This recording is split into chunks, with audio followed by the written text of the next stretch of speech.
All right. Good evening, everyone. I'm Dr. Temujin Taylor, and I serve as one of the co-principals here at the East Technical High School.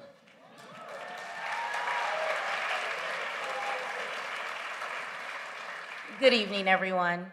I'm Tiffany James, and I also serve as co-principal here at the East Technical High School.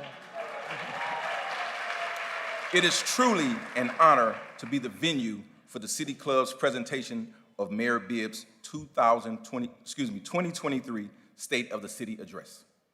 We would like to welcome Mayor Justin Bibb, members of the City Club, members of the Cleveland City Council, members of CMSD Board of Education, CEO Mr. Eric Gordon, Central Office Administration, community partners, members of our community, as well as the Cleveland community, East Tech staff, parents, as well as our students. We have had a long and supportive relationship with the mayor's office during our tenure here at East Technical High School, and we hope that relationship will continue to grow under the leadership of Mayor Bibb. We look forward to hearing about his accomplishments during his first year in office, as well as his vision of what to come for the city of Cleveland over the next few years under his leadership. Again, we would like to welcome the East Technical High School, and we hope that you have a great evening. Thank you.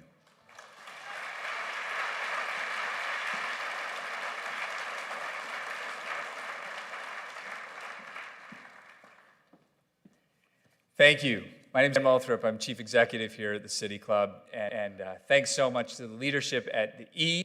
We are so grateful to be here. Can we get another round of applause, please, for the students from the Cleveland School of the Arts and John Marsh Marching Band that welcomed you here today.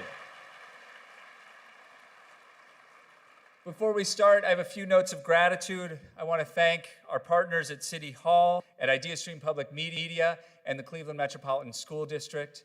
I want to recognize our members of City Council who are here tonight as well. Thank you so much for being with us. And I want to recognize, too, that our audience comes here, so many of you, in part through outreach from more than 20 different community partner organizations who invited their neighbors and other stakeholders to join us. I want to also thank our sponsors, the Cleveland Foundation, Advanced Local, Key Bank, College Now, the System of Charity Health System, United Way of Greater Cleveland, Falls & Company, First Energy, Board of Cleveland, and of course our presenting sponsor, PNC. Tonight during the Q&A after the mayor's speech, I just want to remind you that questions were submitted ahead of time, and the folks who are asking the questions will be invited up to the microphone. So it's not the traditional City Club sort of format where you could stand in line. So trust that, we've selected a wide variety of questions representing the broad interests of our community. Lastly, I want to invite all of you to silence your phones. You're certainly welcome to keep them handy and take pictures and share with your networks, but do make sure they're on silent. I want to thank all of you, too. We have a strong commitment to creating more opportunities for participation and access in this community for all civic dialogue. So without further ado, we're going to bring up Zaria Phillips. She's a junior at Garrett Morgan, and she's going to do the official City Club introduction for Mayor Bibb.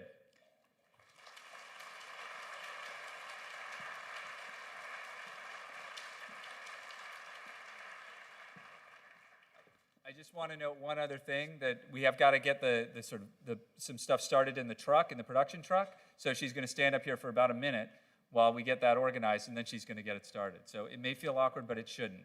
I'm just telling you. Yeah.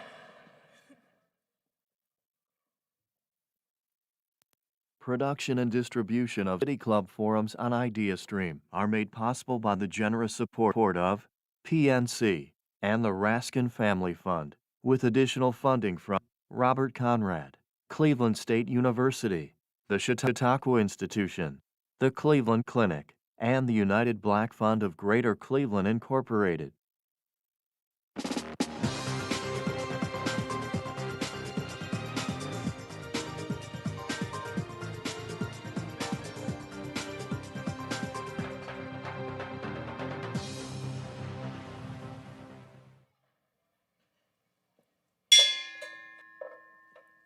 Good afternoon, everyone. Hello, and welcome to the City Club of Cleveland, where we are devoted to conversations of consequence that help democracy thrive.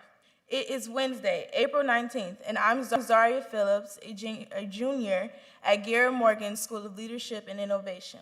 I am a student ambassador, and I am also currently the Secretary of State at the YMC Youth in Government Program. Welcome. Thank you.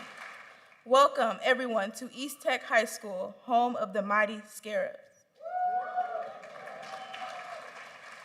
This evening, it is my honor to introduce Justin Bibb, the 58th Mayor of Cleveland, for the 2023 State of the City Address, presented by PNC Bank. Being here is important to me because this is a special opportunity I was rewarded with that not everyone gets. I feel that this is me being recognized for all the hard work and leadership hours I have put in over time. Being a CMSD student has brought me so many opportunities and shown me that they care for me and my peers. And they do whatever it is that they can to make sure we achieve our dreams. Supporting CMSD will bring organizations more leaders and devoted scholars like myself.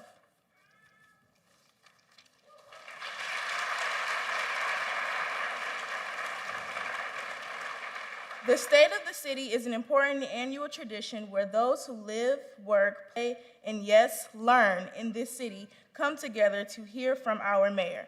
It is time to hear what has been accomplished and about the changes and opportunities that lie ahead.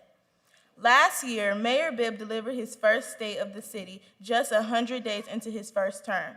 He was a new millennial mayor promising fresh ideas. That evening, Mayor Bibb declared we are a city on the rise. He shared his version of the city and ways he planned to modernize city government. We will now hear from Mayor Bibb in his second address this evening. We will discuss his foundational work and progress made during his first year in office and how his administration is breaking down barriers to progress for the city and all for us. Neighbors, members, and friends of the City Club of Cleveland, it is my pleasure to introduce the Mayor of Cleveland, Justin Bibb.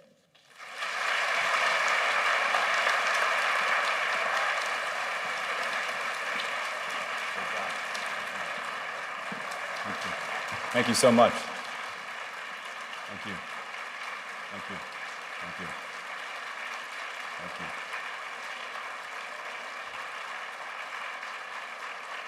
How about some more love for the future mayor of Cleveland, Zaria Phillips?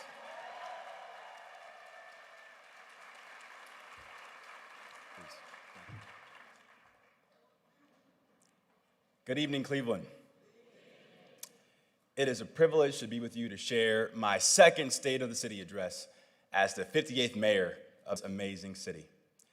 And I cannot think of a more fitting place to be than right here at East Tech High School. Especially in the historic Central neighborhood, welcomed by my alpha brother, Councilman Richard Starr. Thank you, Councilman. Appreciate it so much. I also want to begin this evening by thanking Dr. Taylor and Principal Tiffany James for hosting us. Thanks for all that you do to uplift our young scholars every single day. I also want to give a special shout out to the students who share their amazing talents with us here this evening, especially my favorite choir, the Cleveland School of the Arts Choir, the baddest band in the land, Marshall Marching Band, and I think we might have the next top chef at the Executive Grill. What an amazing example of culinary excellence in our schools. I also believe that it is important that we as a city congratulate Eric Gordon for his leadership over CMSD for the last 11 years.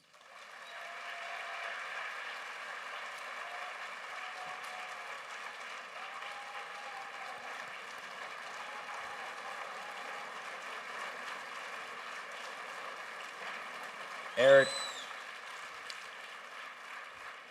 thank you for showing us every single day what empathetic, purpose-driven leadership looks like. Because of your tireless dedication and unwavering commitment, our kids have made significant and remarkable progress over the last decade. Eric helped launch the reforms of the Cleveland Plan, oversaw a dramatic increase in our high school graduation rates, passed four critical levies, implemented the Say Yes to Education program that I'll talk about later. But most importantly, Eric helped foster an active school city civic partnership. Eric, your legacy will live with us for generations to come. That deserves another round of applause and another standing ovation. Thank you so much, Eric. Thank you.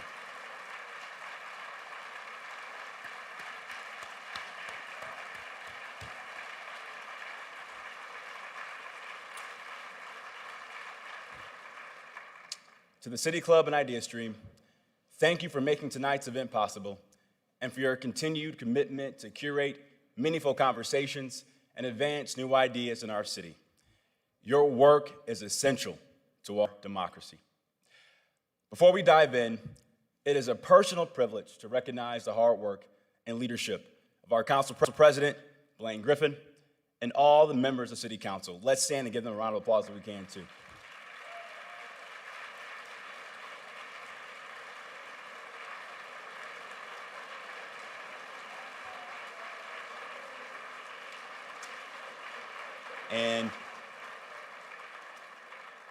And I know firsthand that it takes an active partnership with accountability and compromise and an ongoing commitment to work together to move our city forward.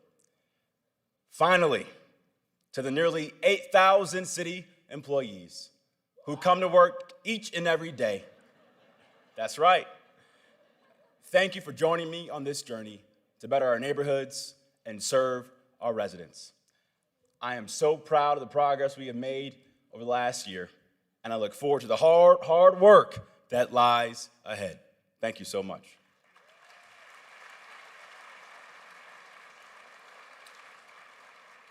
Today is a time for reflection, but it is also a time for optimism. A little over a year ago, when my administration took office of our great city, we faced tremendous challenges, barriers, and fear. Fear as we began to reemerge from the peak of COVID-19. Was it okay for us to gather? Was it okay for us to conduct business in person? Was it safe to hug our grandparents? Fear because a year ago, it seemed the only story coming out of Cleveland was about violence in our streets and in our neighborhoods. Our fears were real, and for too many of us, these fears are still real. When our administration took office, we sought to usher in a new era of safety and opportunity so that every person in every corner of Cleveland could thrive and grow. But maybe more importantly, we sought to simply bring our community closer together. And we know full well that change is hard. But today is also a time for optimism because together we have made significant progress in keeping our citizens safe, creating jobs and opportunities for our residents. And together we have shouted with one resounding voice that Cleveland is open and ready for business.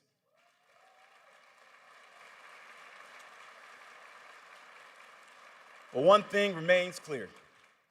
The future of Cleveland, neighborhoods, and our families depend on our willingness to take bold, decisive action together and a renewed commitment from all of us to think and do things differently. My administration is not comfortable with complacency. We are moving forward, not backing down, and breaking down the barriers that for far too long have held our city and our residents back.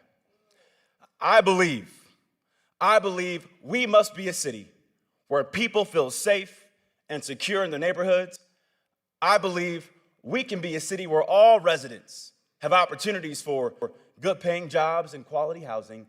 And I believe we can be a city where environmental, racial, and economic justice can still be realized. But I am often asked if Cleveland can meet this moment.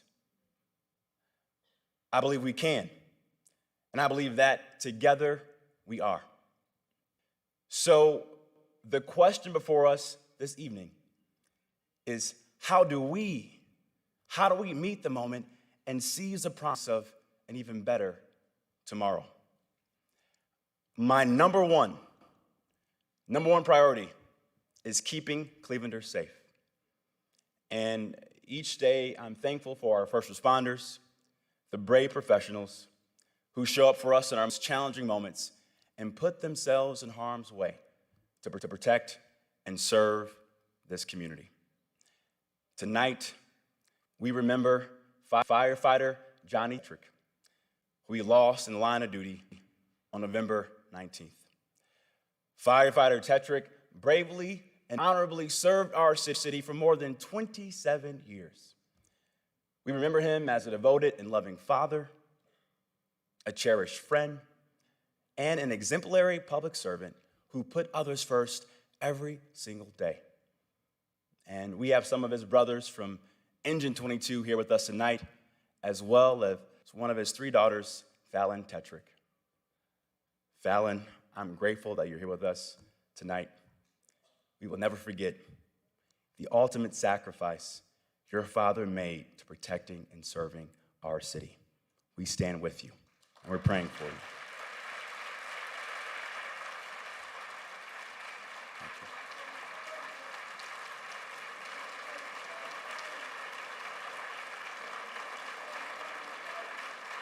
Thank you.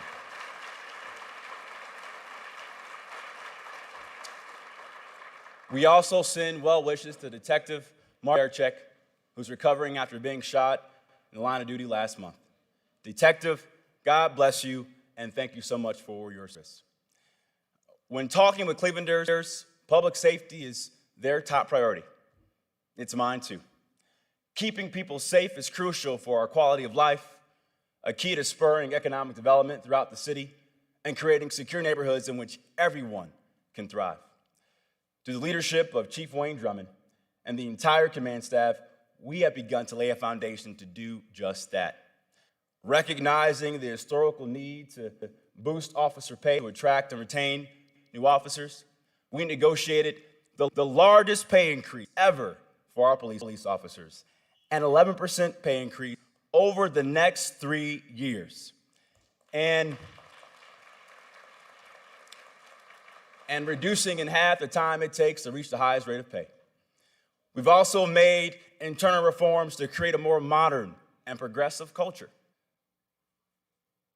that's gonna boost officer morale, improve retention, and create the next generation of officers. To that end, we've changed outdated policies that forbid officers from growing a beard, having tattoos, or wearing ball caps. Yet, these policies alone will not be enough, as every major police department in this country is in a fierce competition for talent. That is why we are launching an effort to streamline the service testing process, building new pipelines of talent in collaboration with CMSD and other educational institutions, and embarking on an aggressive marketing campaign to ensure we see the most talented applicants possible who are committed to improving our city's public safety.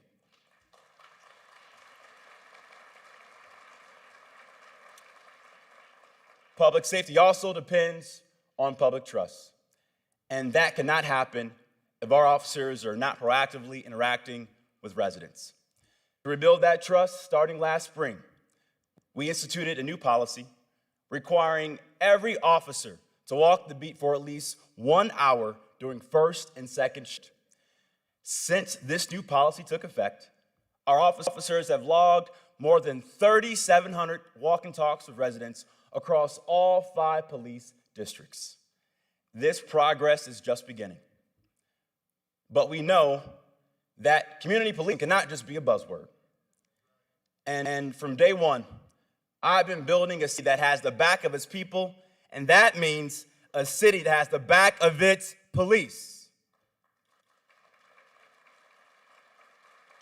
The brave men and women who help keep our city safe. This mentality must be embedded in everything we do. We can make this happen, and we are making this happen. We are now more aggressive in leveraging partnerships at the state and federal level to reduce violent crime. Through the support of the U.S. Marshals, U.S. Attorney, and the FBI, last year alone, we executed nearly a half dozen special operations that resulted in more than 100 arrests of violent offenders through targeted warrant sweeps, and we confiscated over 660 illegal guns all across our city.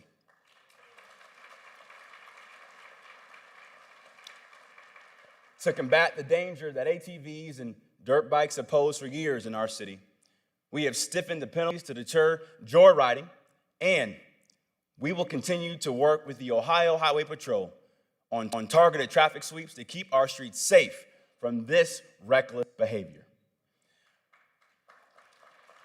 We are making progress, yet there is something critical we must acknowledge. We have a gun problem that plagues not just Cleveland, but the entire nation. Nothing breaks my heart more than the calls I've made to victims' mothers, fathers, brothers, sisters, and friends. But let me say this tonight. After too many of these calls, my resolve has never been stronger to keeping our families safe. The pain of losing a family member or a close friend to gun violence never truly goes away. The pain and sense of trauma hurts you to the core. Yes, we made progress last year, realizing a 10% reduction in related homicides, and we're doing everything in our power to continue to make progress until our city is safe for everyone. In addition to advocating for more common sense gun reform at every level of government, we are focusing on a data-driven policing approach by stepping up our use of technology and intelligence to reduce gun homicides in our city. One example is the Crime Gun Intelligence Center, a partnership of Cleveland Police, the ATF, and the County Prosecutor's Crime Strategies Unit. This center uses data from guns and fired bullets from crime scenes to gather evidence and intelligence to help police better spot trends and identify repeat offenders most likely to commit violent gun crimes in our city. When the center was created 2 years ago, our turnaround time for collecting and sharing data was averaging 60 days plus. Now, excluding backlog cases, today we are at 5 days.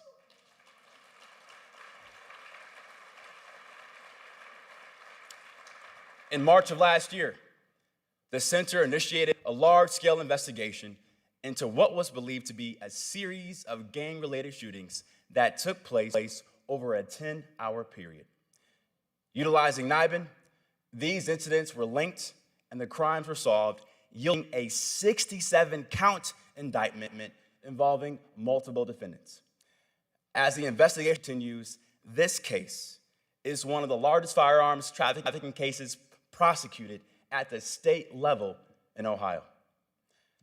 This is the future of smart, precision policing, leveraging partnerships and technology to solve crimes, identify repeat offenders, zero in on crime hotspots, and get illegal guns off our streets.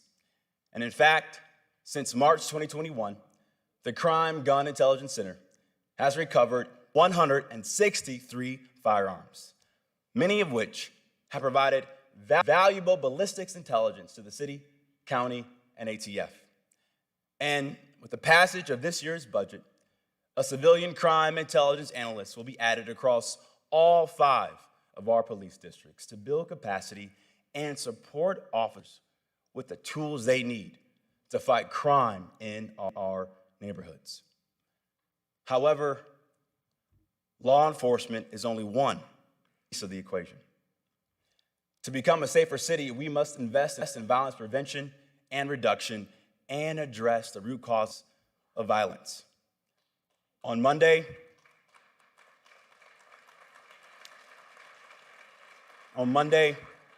we introduced legislation along with City Council to create one of the nation's first ever neighborhood safety endowment funds using dollars from the American Rescue Plan, a $10 million investment that will generate an additional $13 million in grant money over the next 25 years to fund proven interventions to reduce crimes on our streets.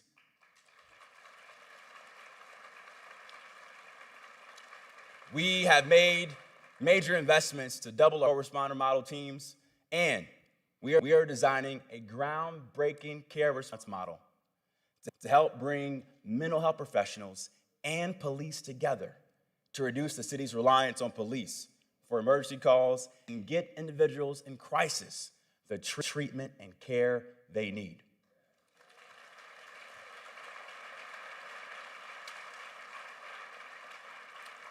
We are also collaborating closely with CMSD and RTA on safe places, safe routes to school, and better coordination of bus routes with school arrival and dismissal times. In addition, in the coming weeks, my administration will be on the phones and out in the neighborhoods, knocking on doors, talking with families, and making sure that we are engaging our young people in safe and productive activities this summer.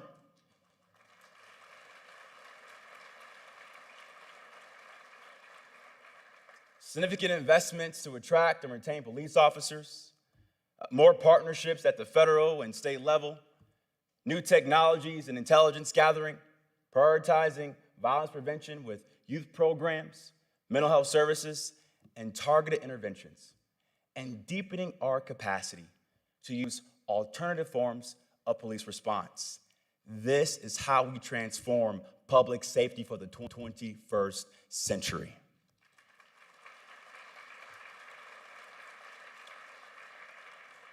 This transformation also requires a continued commitment to delivering on the promise of police reform. Helping us get there is Cleveland's new 13-member Community Police Commission, established by the passage of Issue 24. Thank you to the commissioners. Some of you are here with us this evening for the work you are doing. There is no roadmap at all for getting this commission up and running. And I appreciate the time you're taking to set the commission up for success.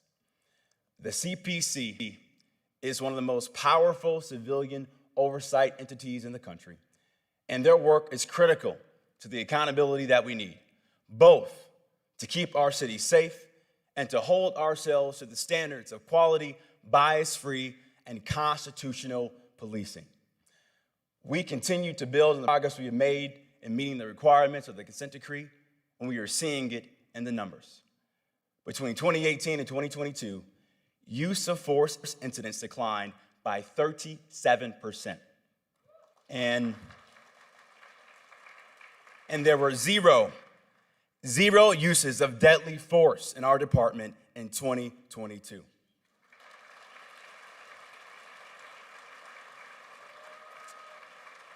This shows that the consent decree is working, but we have more work to do to be fully compliant. That's why I've hired Dr. Lee Anderson to lead the city's first ever police accountability team. An expert on consent decrees with deep experience from Ferguson to Chicago, Dr. Anderson's team will ensure that our improvements become permanent parts of our police culture of service, safety, and accountability. But the solution to eradicate the continuous flow of guns into our city is quite clear. Leaders in Washington and the state legislature must give mayors more tools and enforcement powers to keep guns off our streets.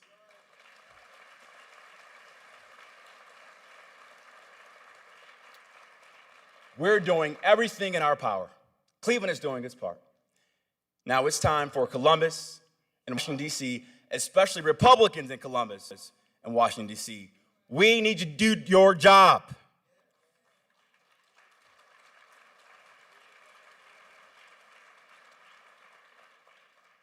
Making our streets safer also requires a commitment to revitalizing our economy in every neighborhood so that every resident can succeed. Everyone, I mean everyone, deserves a chance to have a good job that not only pays the bills and puts food on the table, allows Clevelanders to save and create wealth, buy a house, send their kids to college, and create opportunities for not just this generation, but for generations to come. Simply put, this is about dignity. This is about giving our residents hope for a better future, a future they can bank on.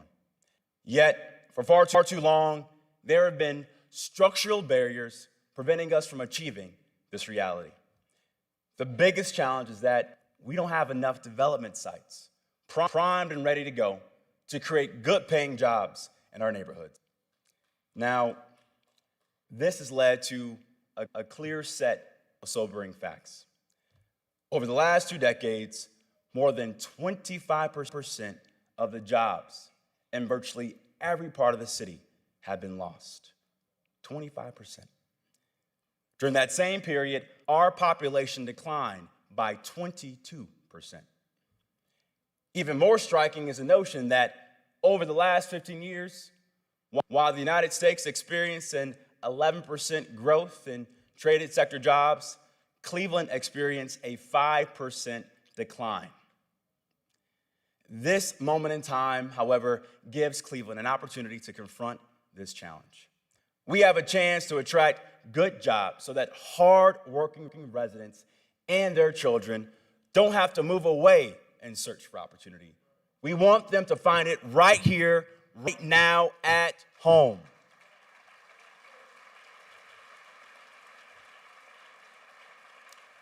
That's why I'm proud of the legislation we introduced with City Council on Monday to create a $50 million site readiness fund. This fund, for we are seeking to raise an additional $50 million of public and private sector capital, has the potential to create approximately 25,000 good jobs in our neighborhoods and yielding an additional 4,000 indirect jobs. This catalytic investment has the potential to reactivate 1,000 acres of currently underused land, helping reduce blight and enhance the city's economic competitiveness. And with the support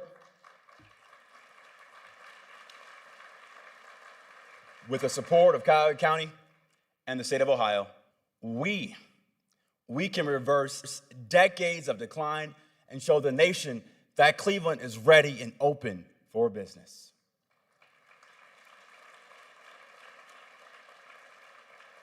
In addition to this bold initiative, we are also reinvigorating our job incentive tax credit program to provide an incentive for new companies to locate right here in Cleveland, Ohio. This is another tool to grow our economy in a more inclusive and equitable way. But perhaps one of the biggest long-term economic development plays for Cleveland, for our region, and for the state is harnessing the potential of our great waterways, Lake Erie and the Cuyahoga River. From Euclid Beach to the downtown lakefront to Irishtown Bend, our waterfronts have been underutilized for far too long. And it's past time we leverage their potential. Right now, we have the ability to unleash billions of dollars of private investment and make our waterways even more accessible to everyone, which will help improve the quality of life for all Clevelanders. This will unlock growth, business development, tourism, and innovation, for the city and the region, and give people yet another reason to stay in Cleveland as well as make it their home. All of us, the city, the county, the business community, and key stakeholders are working together to seize this moment. From new legislation to create a Waterfront Development Authority, to an initial $20 million investment to jumpstart infrastructure improvements along the lakefront and riverfront, we are building toward the transformational redevelopment of our waterways. Unlocking the potential of Lake Erie and the Cuyahoga River is critical for the future of Cleveland, the region, and the entire state. Creating neighborhoods of choice where we put people first is essential to achieve our long-term economic goals as a city. And in nowhere is this more apparent than in Cleveland's southeast side.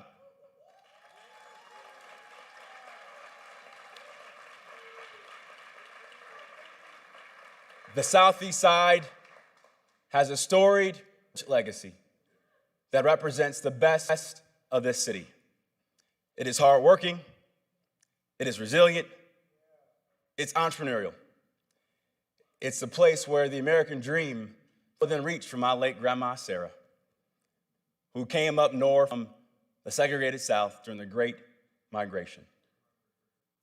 But unfortunately, that dream has been deferred because of a lack of investment, redlining, and systemic structural racism.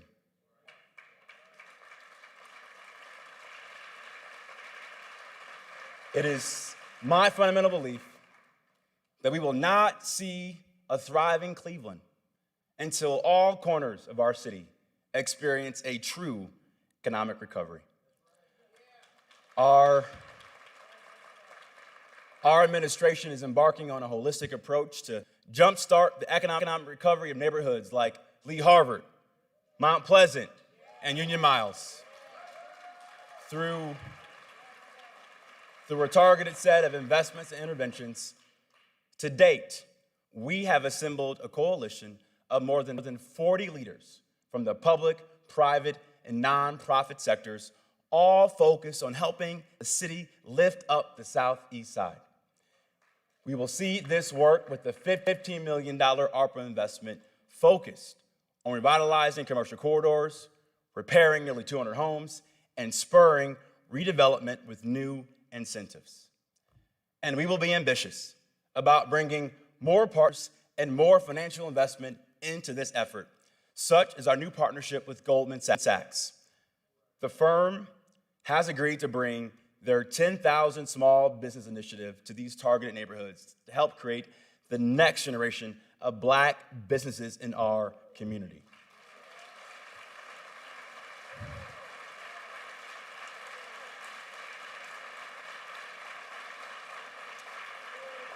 I believe this must be the way we approach economic development: focus, deliberate execution at the hyper-local level. Not only do we have to change how we think about direct economic interventions in our neighborhoods, but we as a city must also be more aggressive when it comes to housing and code enforcement.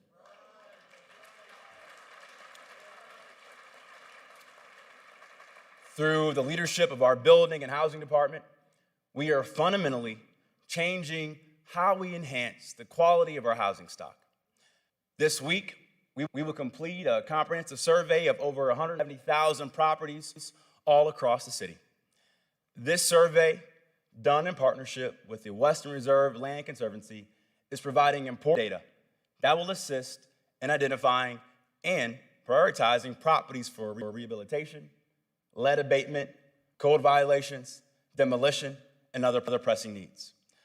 We are also moving forward with legislation later this year to use the full weight of the law to go after predatory property managers and reckless out-of-state investors who have no regard for their people who live in their properties. tenants in our city should not have to live with leaking pipes, dangerous mold, constant water damage, elevators that don't work, and the worst of all, no heat for months on end during a frigid Cleveland winter.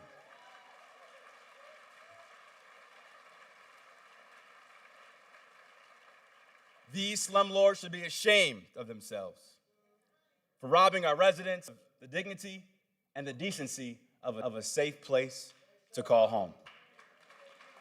Now, make no mistake about it. We will hold you accountable, and we will find you. We will find you. And I want to just applaud the efforts of Councilwoman Deborah Gray and Council President Griffin and the Moreland Group to keep this issue at the forefront. Thank you so much. These new laws will enhance our rental registration process to drive more accountability, create additional funding mechanisms to abate nuisance properties, and will stiffen civil penalties for various nuisance violations. And just earlier today, we began filing affidavits of lead hazard control orders that will be based on property records with the county recorder's office. These affidavits of fact ensure that for the first time in our city's history, properties under a lead hazard control order cannot be sold without the explicit knowledge that they are uninhabitable until the lead is properly abated.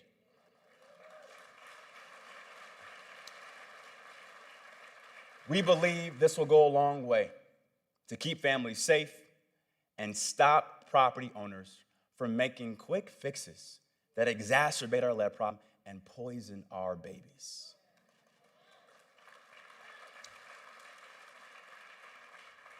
Beyond a laser focus on economic development and housing, we also need to ensure that our city is better connected by addressing the transit and mobility needs of our residents. This is key.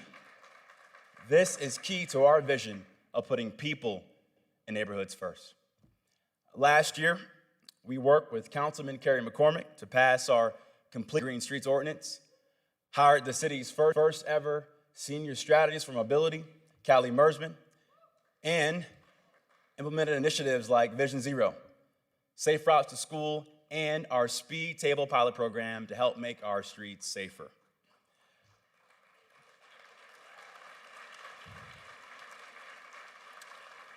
We hear the calls to slow down reckless drivers, like the one who killed 5-year-old Apalina Asumani last April on West 50th Street.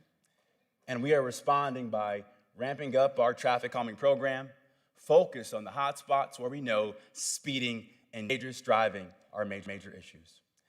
In partnership with RTA and CSU, Cleveland was one of 59 projects around the country awarded a nearly $2 million SMART grant from the U.S. Department of Transportation. As a result, we will pilot smart signals that prioritize transit, bicycle, pedestrian, and emergency vehicles. This award opens up the door for millions of dollars of additional federal funding to scale up this work. Together, I know we can build a Cleveland where our streets are safe and mobility means freedom for everyone. That's why I'm so excited about the work city planning is leading to prioritizing and incentivizing real estate development along our transit corridors and in areas where residents without a car can access all they need: their job, their school, a grocery store, a doctor, all within a 15-minute walk. This vision also speaks to our ambitions to be a leader when it comes to achieving our sustainability and climate justice goals. Since taking office, working with Councilman Casey, we implemented and sought to expand our low to moderate income solar program to help reduce energy costs for residents. And through funding from the Ohio EPA, we're also increasing our public electric vehicle charging stations in the neighborhoods.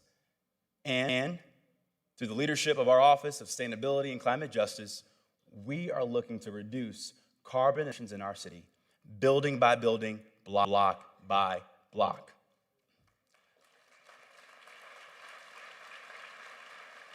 We are truly committed to creating a more sustainable Cleveland.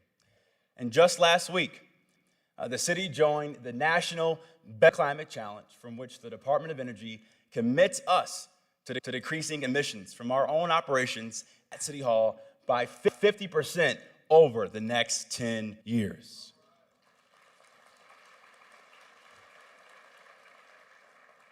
However, none of this transformational work can happen if City Hall can't function in a more modern and responsive way. This is a barrier we must continuously work to address to make Cleveland a city that works. And while there is much to be done, we have begun to lay the foundation for a modern and responsive City Hall that Clevelanders deserve. When I entered office last January, our city was facing a $61 million deficit. And in just 1 year, we closed that $61 million deficit without relying on one-time money or the rainy day fund, creating the first structurally balanced budget the city has seen since 2020.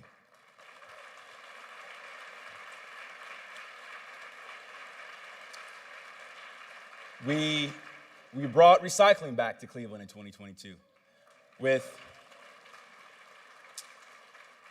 more than 60,000 households enrolled in the program, and now a contamination rate of just 15%. And we are hard at work as well to help overhaul the City of Cleveland website, and we have invested $4 million in ARPA dollars to fund technology upgrades for 311, the city's non-emergency citizen support center, which will soon feature more ways to get in touch and new tracking features to monitor the status of our residents' requests. And earlier this month, the United Way began servicing 311 outside normal business hours to ensure that residents receive outstanding customer service 24 hours a day, 7 days a week. Now, our work to modernize operations does not stop at City Hall. It also extends to our workforce. A few weeks ago, Ms. Tajane Buchanan completed the Cleveland Public Power Line Worker Program, becoming the first woman and the first African-American female to earn this status in Cleveland's history.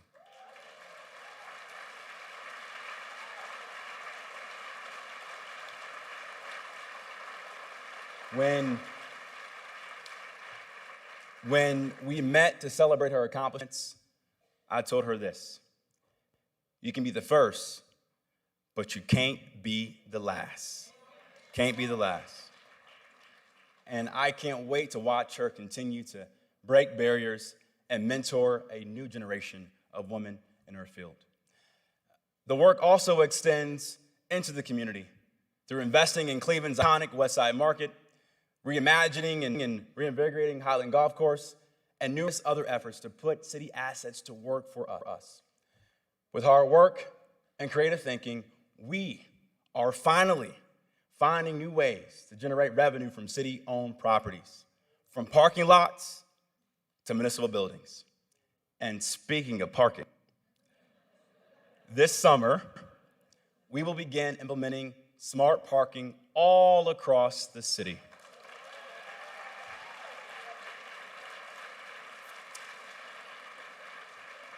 A seamless, integrated network of easy-to-use smart meters that accept a variety of payments will replace mechanical meters and make parking in Cleveland easy and convenient. Say goodbye to the quarters, dimes, and nickels.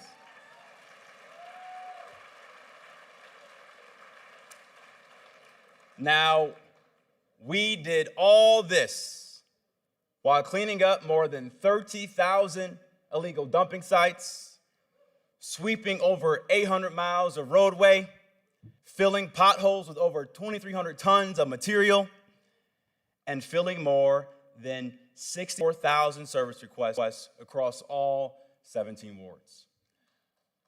Our beautiful city is a collection of diverse and unique neighborhoods. And it is at the neighborhood level where we can really impact the lived experiences of our residents and invest in our shared future. But our shared future is impossible without our young people, our students. And it is so important that we as a city center the hard work we are embarking on to truly meet the moment and the voices and the lived experiences of our young people, the next generation of Clevelanders. We are getting closer to announcing the next CEO of CMSD, and we are working to get our students back on track and fight the learning loss that so many experience throughout the COVID-19 pandemic. We know that literacy suffered during the pandemic. And one way we are working on that is through the Cleveland Reads Citywide Reading Campaign. In partnership with, I see you, Felton. In partnership with the Cleveland Public Library, CMSD, and the Cleveland Teachers Union, and Kids Book Bank, to date, more than 14,700 read more than 134,000 books and logged nearly 3 million minutes of reading as part of this incredible effort.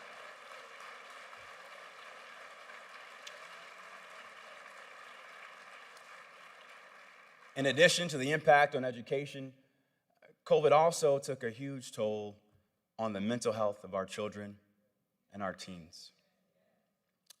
According to the research, depression and anxiety in youth has more than doubled since the start of the pandemic.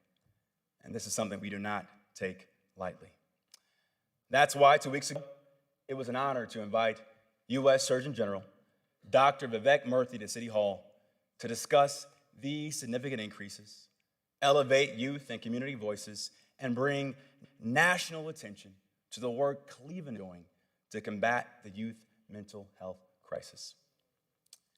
And I will never forget what one student told me from John Hay Science Academy during our roundtable conversation. During the pandemic, this student was able to focus and manage the coursework, all while in a virtual environment. But when the pandemic subsided and in-person school resumed, something did not feel right mentally or emotionally for her. This student said this, and I quote, "I felt as if the world was moving, but I wasn't. I felt as if the world was moving, but I wasn't." Think about that for a second. So many young people across our city are experiencing this. They're emotionally drained and traumatized from so much. And so we must ensure that we are meeting our young people where they are with the support they need. To that end, we are coordinating with the county and the state on short-term gap funding to preserve CS Education's family support specialists.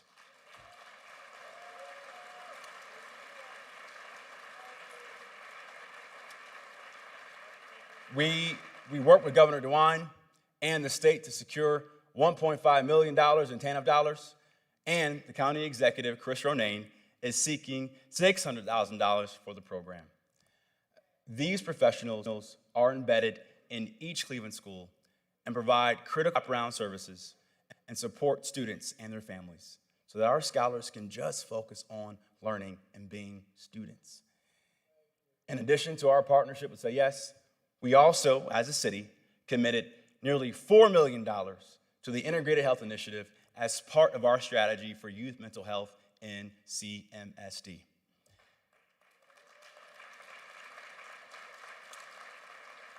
In so many ways, the work we do now is all about these students, our next generation of Clevelanders. I think about them often because I know firsthand that education has the power to change the trajectory of their lives. I think about whether we will do enough in this moment to give them that hope, that promise, that this can be a city where they see themselves thriving. But I believe together we can. We can.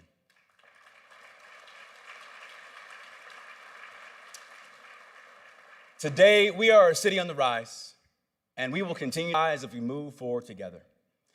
We are not witnesses, but active participants. I have seen what we can achieve when we commit to a shared vision, roll up our sleeves, and get to work. We are ready for real change, and together we can do hard things. Tonight, we are coming together as one Cleveland in the central neighborhood, at the very heart of our city. We are breaking down barriers and standing on the shoulders of giants. This is one of our city's oldest neighborhoods. It is a storied neighborhood, the neighborhood of Carl and Lewis Stokes.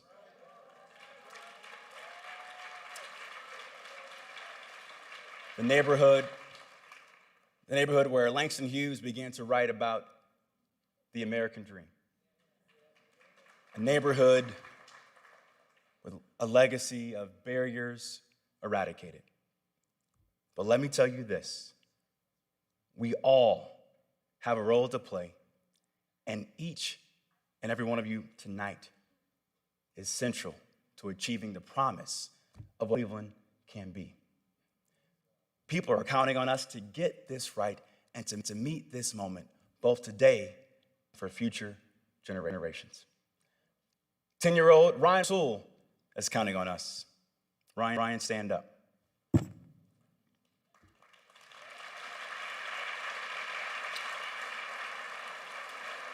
I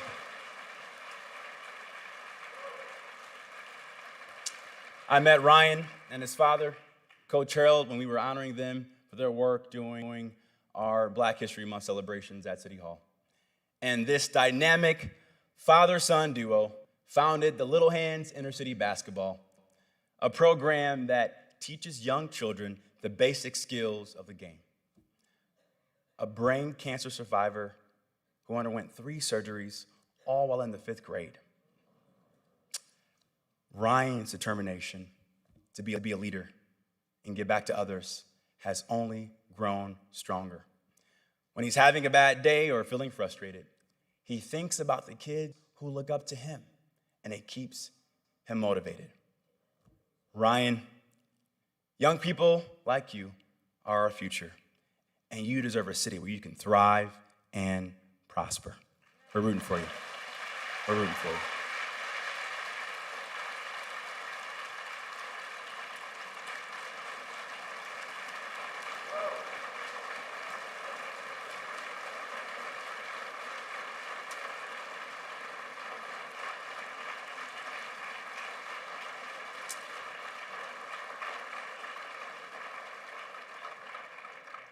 Miss Wanda Finley, who's also here with us this evening, is counting on us. Miss Wanda, where are you at?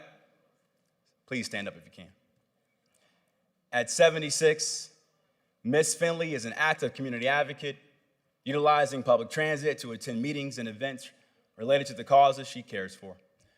Her concerns include safety, economic security, the environment, affordable and stable housing, and accessible transportation for seniors. These are concerns that I absolutely share, and we owe it to Ms. Finley and so many others to get this moment right now. Thank you, Ms. Finley.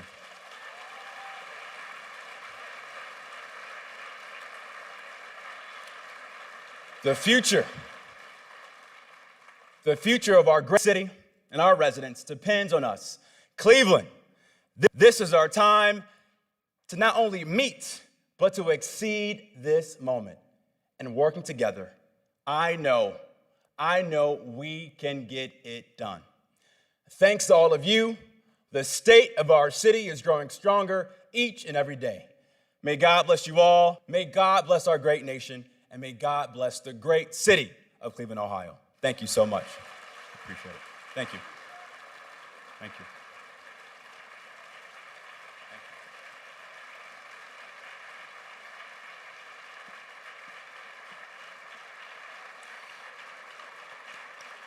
Thank you. Thank you, Mayor Bibb. We're about to begin the audience Q&A. Kristen Baird-Adams, President of the City Club Board of Directors. As discussed before the program began, the City Club invited the community to submit questions in advance. And those questions were selected, have joined us here at the East Technical High School this evening.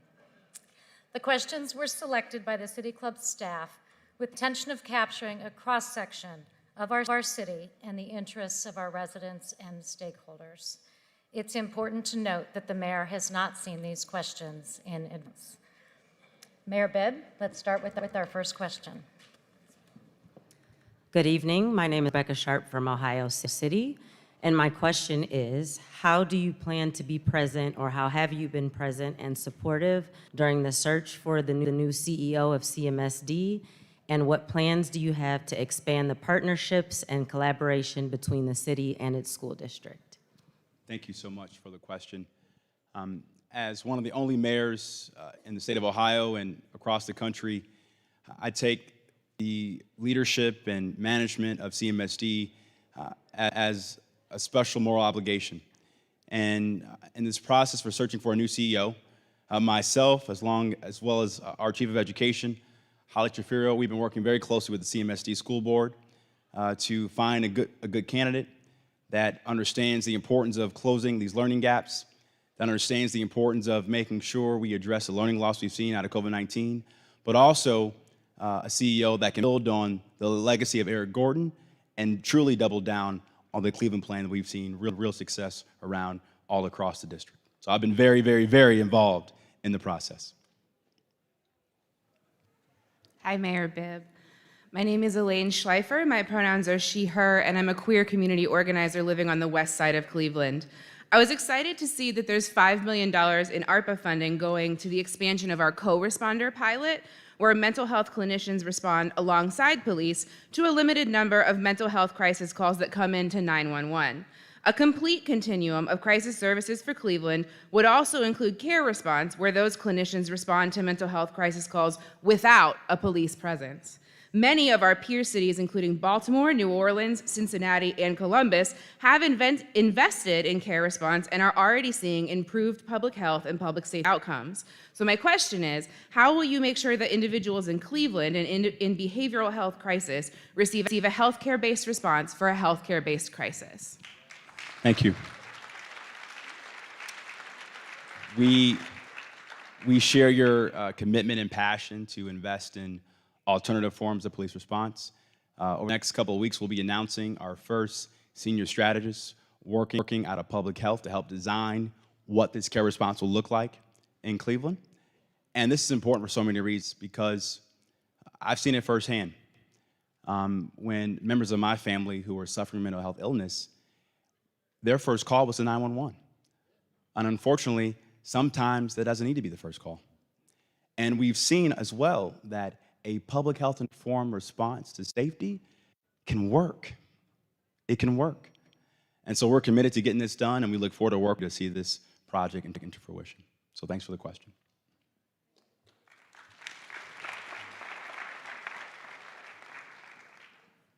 Good evening, Mayor. My name is Kenyon Farrow, and I am the president of the LGBT Center of Greater Cleveland. So I talk to so many young LGBT people in Cleveland who want to leave because they don't feel safe. They think they'll be better off in Columbus, in Atlanta, or Orlando, or DC, or other places. So I'd like to know what the city can do to make LGBT folks, particularly young people, feel safer, more recognized and acknowledged, and welcomed as a part of the present and future of the city. Yeah. Well, thank you so much for that question. I would say a couple of things. First and foremost, we as a city must do whatever we can to partner and invest in more safe spaces for the LGBT community in our city. And there's a lot of disparity right now where those places exist.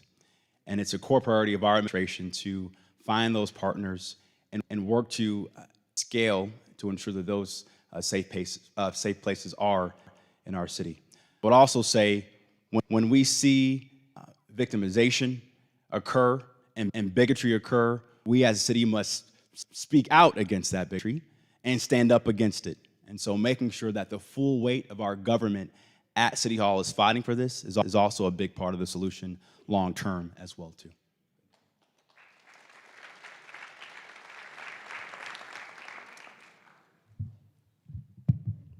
Good afternoon, Mr. Mayor. My name is Genesis Gonzalez. I'm a Cleveland resident from the Bel Air Prioridades neighborhood and the program coordinator for the Young Latino Network. With recent signing of Ohio's House Bill 458 into law, which limits voters' availability to use alternative forms of IDs such as utility bills, Cleveland residents may face even greater barriers to the ballot box. As a city that plays a crucial role in Ohio's electorate and national elections, what specific actions do you plan to take to ensure equitable access to voting for all Cleveland residents, particularly those in historically marginalized communities who may be disproportionately affected by these changes in voting laws and face other barriers to the ballot box? Additionally, how is administration investing in and supporting local organizations that are working to build an equitable democracy and ensure that every voice is heard in our city's electorate process? Thank you. Well, the first thing I've done and will continue to do is hold lawmakers in Columbus who pass racist, dangerous voting laws in our state legislature accountable to the best of my ability, and using my voice as mayor to do just that. But the other thing we must do, and I believe this in my heart, as elected officials, we can't stop talking to residents and knocking on doors when the election stops. It's got to continue when you're in office. And we've continued to do that since I took office last year. I would also say our commitment as an administration to allocate $5 million to pilot participatory budgeting in Cleveland is a testament to our administration's commitment to advancing democracy. So it's novel initiatives like that that I believe are so important to enhancing our democracy efforts in Cleveland and getting more people involved in government. That's the key.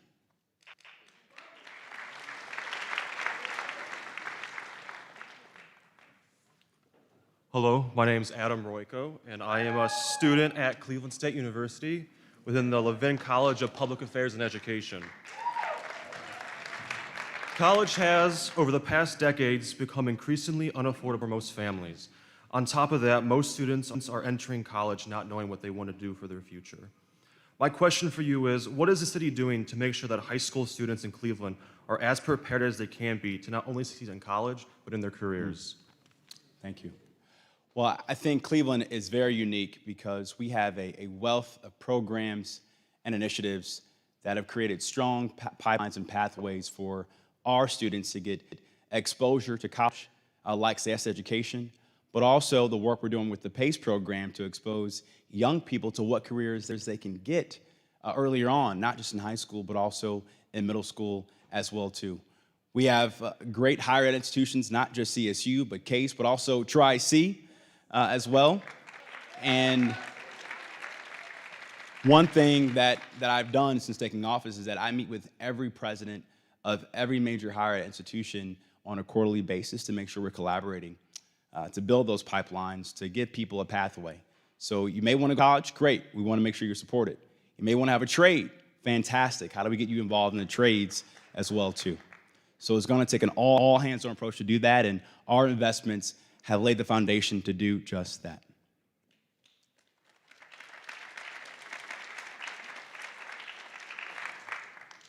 Good evening. My name is Yvette Hunt, and I'm a resident, street captain, and Buckeye ambassador from the Buckeye Woodhill neighborhood in Ward 4.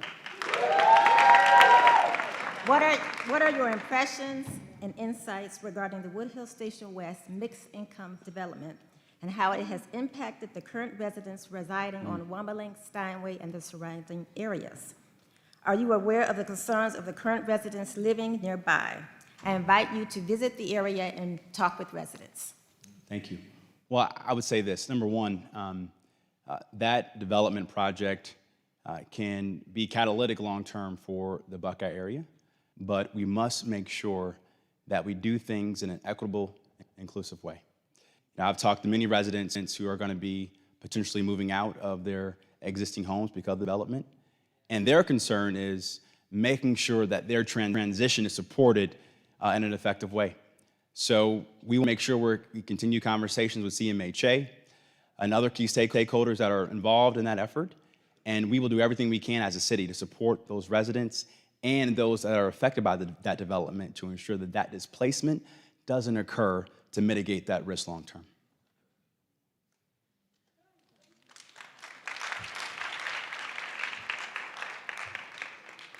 Good evening, Mayor Bibb. My name is Marie Toledo. I'm a member of the Jemez Pueblo tribe from New Mexico, and I'm a lifelong Cleveland Native American activist here in the city of Cleveland. Today, Native Americans face some of the highest disparities, especially in health, but we are largely invisible due to lack of data and initiatives targeting urban Native communities. In fact, there have been elders in our community who have had to return to the reservation for affordable medical care, despite the fact that we have in our backyard some of the best health systems in the world. When activating the I in BIPOC representation, can the City of Cleveland initiate a new partnership with the Federal Indian Health Service for a clinic serving the indigenous community here in Cleveland? Thank you. Yeah. Thank you so much for your activism and for bringing this attention to our concern. And I would gladly love to work with you and your community to make sure we can address this issue through a collaboration. So let us know. Email me at mayorbibb@clevelandohio.gov and we'll get right on it. Okay.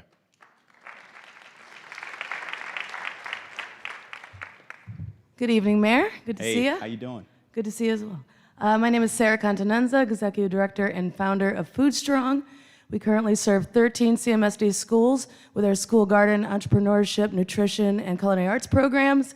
And thank you. I'm short.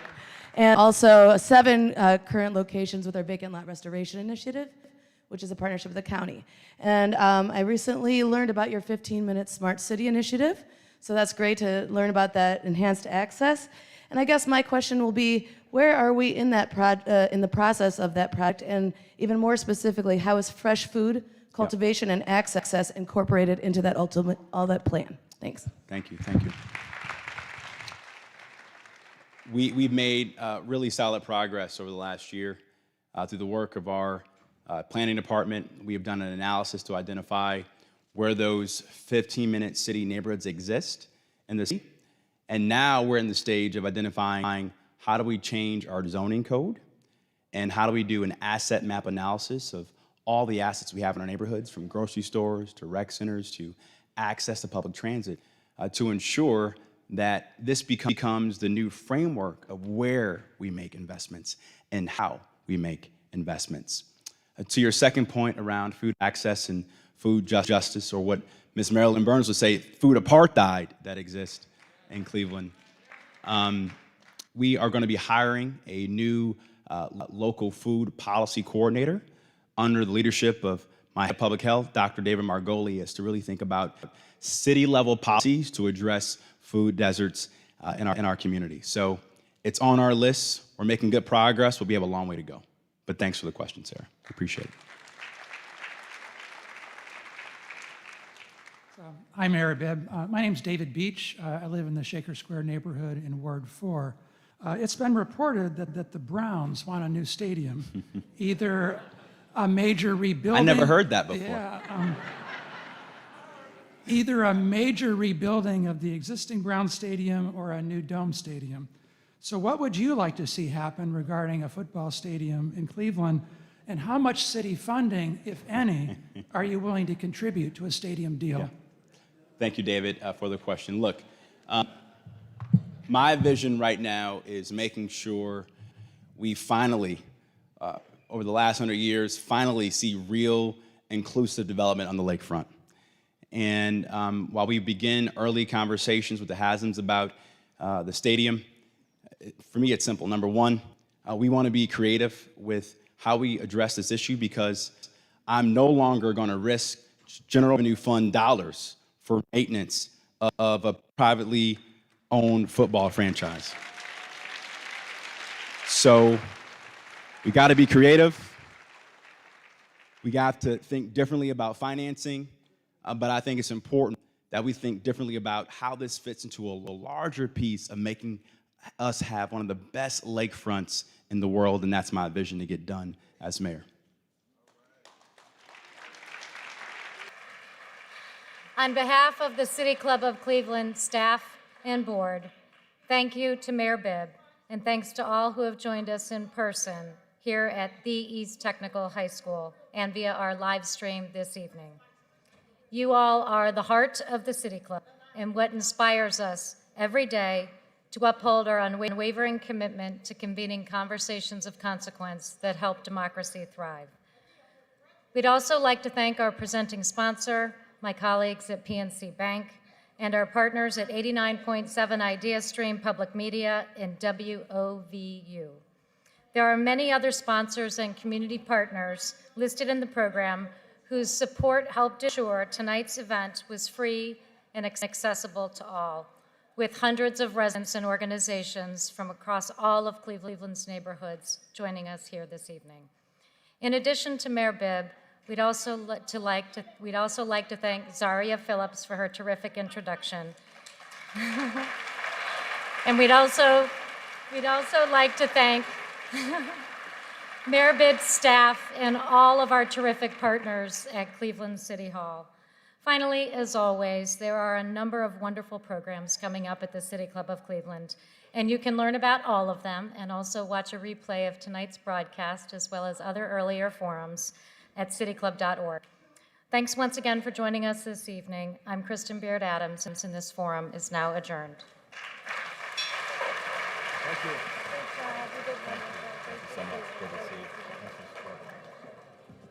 For information on upcoming speakers or for podcasts of the City Club, go to cityclub.org.